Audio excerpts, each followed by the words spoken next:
Frères et sœurs, nous allons ce matin aborder une méditation autour d'un thème qui est connu, je pense, qui est celui de la parabole des talents. Je lirai donc d'abord le texte de l'évangile de Matthieu, au chapitre 25, les versets 14 à 30. Matthieu, chapitre 25, versets 14 à 30. En effet, il en va comme d'un homme qui, partant en voyage, appela ses serviteurs et leur confia ses biens. À l'un, il remit 5 talents, à un autre 2, et à un autre 1 seul talent, à chacun selon ses capacités, puis il partit. Aussitôt, celui qui avait reçu les 5 talents s'en alla les faire valoir et en gagna 5 autres. De même, celui des 2 talents en gagna 2 autres. Mais celui qui n'en avait reçu qu'un s'en alla creuser un trou dans la terre et y cacha l'argent de son maître. Longtemps après, arrive le maître de ses serviteurs et il règle ses comptes avec eux. Celui qui avait reçu les 5 talents s'avança et en présenta 5 autres, en disant : « Maître, tu m'avais confié 5 talents, voici 5 autres talents que j'ai gagnés. » Son maître lui dit : « C'est bien, bon et fidèle serviteur. Tu as été fidèle en peu de choses, sur beaucoup je t'établirai. Viens te réjouir avec ton maître. » Celui des 2 talents s'avança à son tour et dit : « Maître, tu m'avais confié 2 talents. Voici 2 autres talents que j'ai gagnés. » Son maître lui dit : « C'est bien, bon et fidèle serviteur, tu as été fidèle en peu de choses, sur beaucoup je t'établirai. Viens te réjouir avec ton maître. » S'avançant à son tour, celui qui avait reçu un seul talent dit : « Maître, je savais que tu es un homme dur. Tu moissonnes et tu n'as pas semé. Tu ramasses où tu n'as pas répandu. Par peur, je suis allé cacher ton talent dans la terre.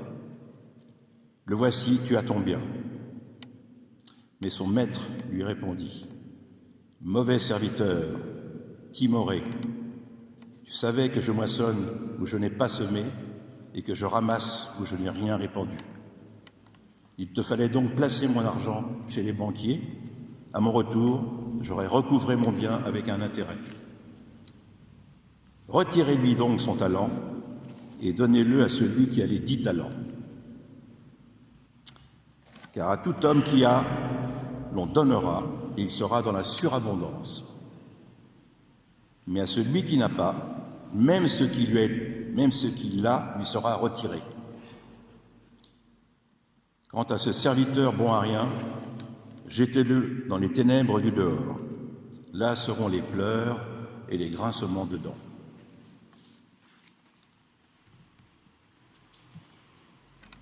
Alors ce texte décrit un homme qui part en voyage et confie une véritable fortune à ses serviteurs.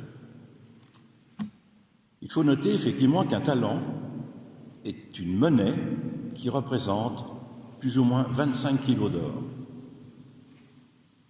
soit l'équivalent de 15 000 € d'aujourd'hui, à replacer à l'époque où ce texte a été écrit, c'est-à-dire 70 à 80 ans après Jésus-Christ.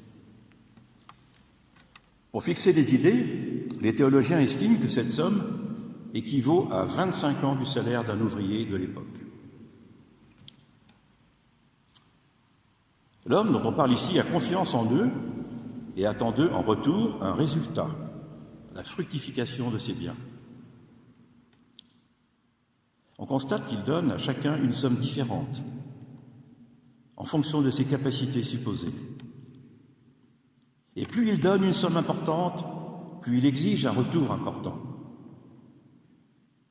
Ainsi, celui qui a reçu le plus doit faire le plus. Il a une plus grande responsabilité puisqu'il lui a été beaucoup confié.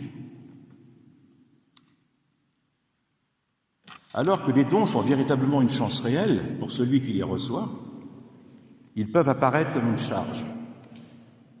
Cette lecture trahit le texte qui dit que les talents ont été donnés et non confiés.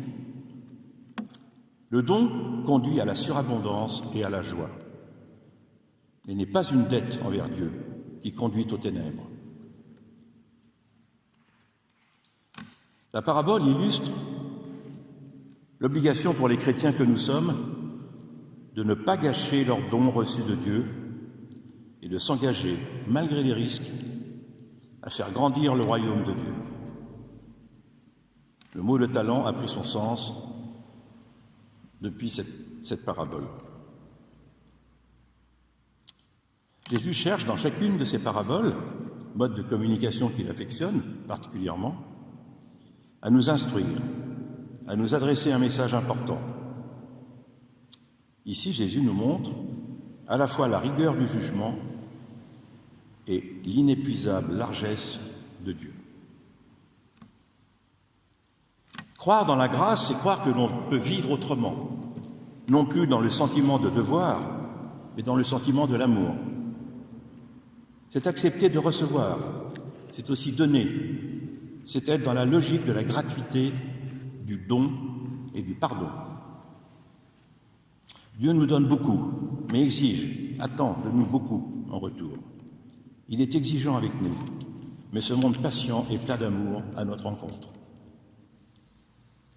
Si Dieu nous donne l'Esprit Saint, la foi, il attend de nous de répondre à ses dons, non seulement en conservant précieusement ses cadeaux, mais en les faisant fructifier, et ce pour nous-mêmes bien sûr, mais aussi pour notre prochain, et plus largement pour la communauté qui nous entoure. Les talents de l'Évangile représentent les grâces nécessaires au salut, à la fois pour chacun, mais aussi pour la communauté. Mesurer le don reçu de Dieu, à la fois pour soi, mais aussi pour la communauté, c'est prendre conscience de tout le bien que nous avons fait, ou pas.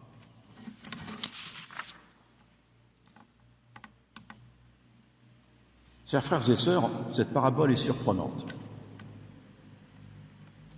Elle interroge devant les multiples facettes qu'elle présente au premier degré. On y parle d'argent, de banque, de fructification, de placement, de retour sur investissement. Mais on y parle aussi de la sévérité apparente d'un maître, distribuant les bons et les mauvais points. On peut s'inquiéter de tout cela en sachant que cela nous concerne au premier chef. C'est que ce texte braque les projecteurs sur les dons reçus de Dieu et la responsabilité qui en découle.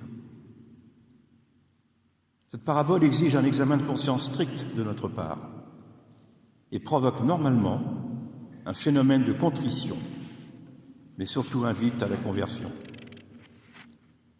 Donc, avec gravité, son étude nous prépare à la rencontre ultime avec le Maître. De quoi s'agit-il vraiment ? Tout d'abord du Christ, représenté par le Maître qui part en voyage et confie la gestion de ses biens à ses serviteurs, avec pour mission de les faire fructifier. Ces biens représentent, on l'a vu, une somme colossale qui nous laisse dubitatifs. Il nous fait penser qu'il s'agit d'abord et avant tout de biens surnaturels, c'est-à-dire toutes les grâces que Dieu nous communique à chaque instant. C'est donc de notre participation à la vie divine qu'il s'agit. Comme les serviteurs, nous voilà donc placés à la tête d'une grosse fortune. Fortune reçue de Dieu, dont nous avons en quelque sorte la gérance. Au terme, il faudra rendre des comptes sur l'usage que nous en avons fait. Mais nous en sommes les bénéficiaires. En fait, on peut considérer qu'il y a deux types de bénéficiaires. Celui qui a reçu des dons et les fait fructifier, et se voit offrir une récompense infinie, rien moins que la béatitude éternelle, et la communauté qui profite des dons de chacun lorsqu'ils sont mis au service de tous. Voilà le véritable enseignement de ce texte. Nous aborderons maintenant 3 thèmes pour comprendre un peu plus de ce texte et en tirer les leçons qui nous sont destinées. Les 3 thèmes sont la générosité, l'orgueil et la gratitude. De la générosité. On peut être d'abord interpellé en comparant ce que chacun des serviteurs reçoit. Pourquoi l'un reçoit-il 5 talents, l'autre 2 et le dernier un seul? N'est-ce pas là une injustice criante? À cela, il faut répondre que même celui qui n'a reçu qu'un seul talent a reçu tout ce qui était nécessaire à son salut. Ce que les autres ont reçu en plus est de l'ordre de la surabondance, gratuite, et vise surtout à être mis en commun pour le bien de tous. Ils ont reçu plus, mais ils ont plus à faire. Peu importe donc la répartition inégale des dons que Dieu accorde à chacun d'entre nous. C'est l'usage que chacun en fait qui compte. La finalité de toute grâce reçue est donc indissolublement personnelle et communautaire. Et pour ce qui est de mes propres dons, à moi de les faire fructifier. De l'orgueil. Après avoir ressenti une sorte de jalousie devant les différences des dons reçus par les serviteurs, un autre mauvais sentiment s'invite dans notre esprit, celui de la fausse humilité.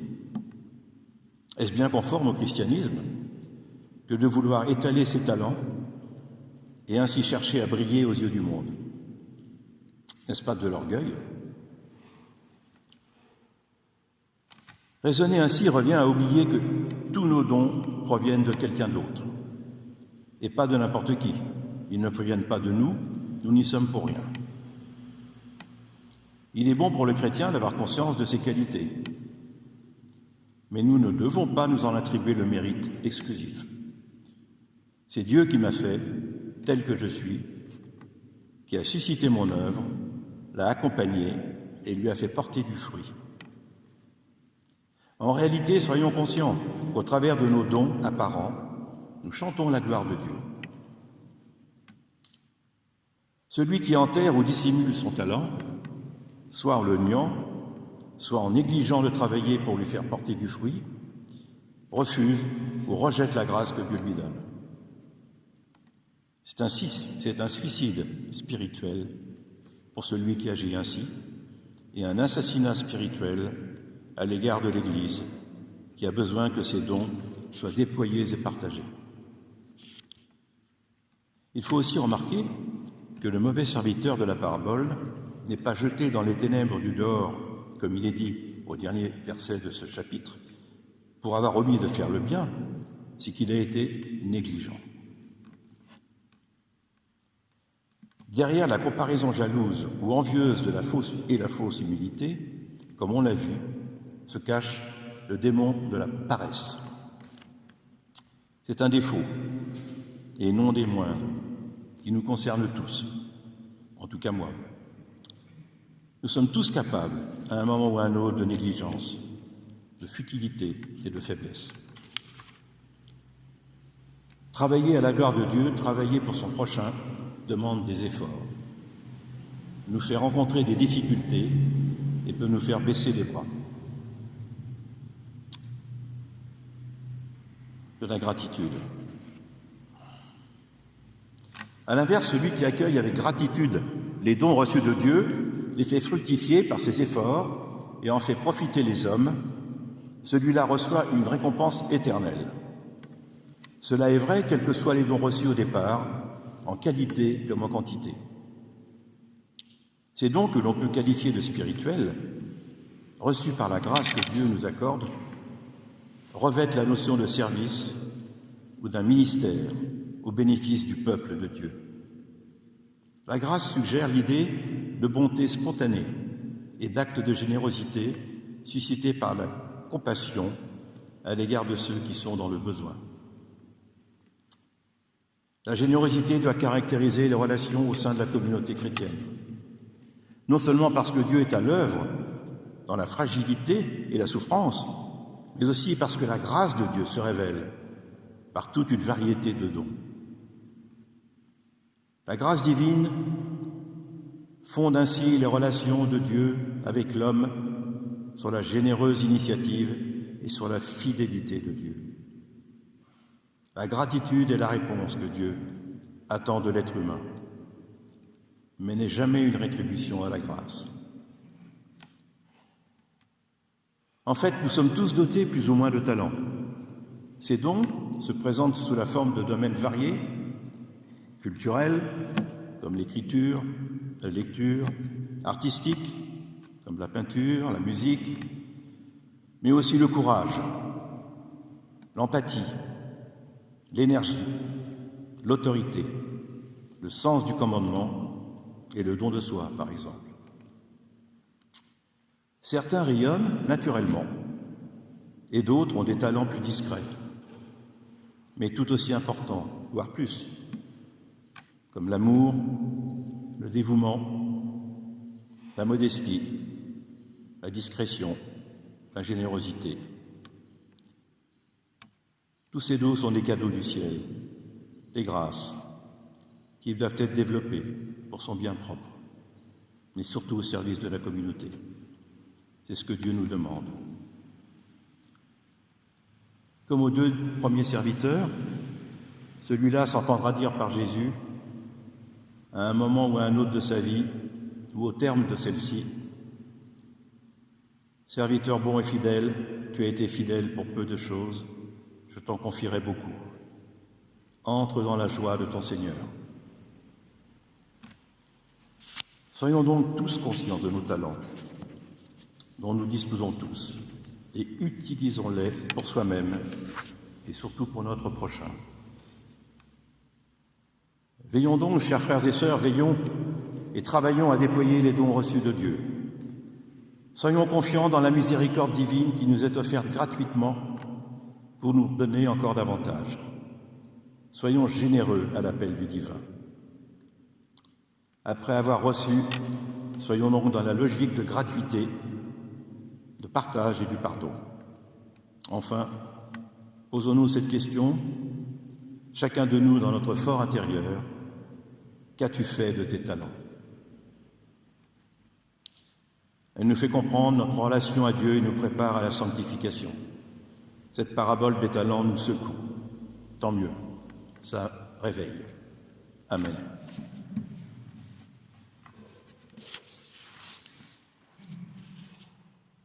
On chantera le cantique 626, les 3 strophes de « J'ai soif de ta présence ».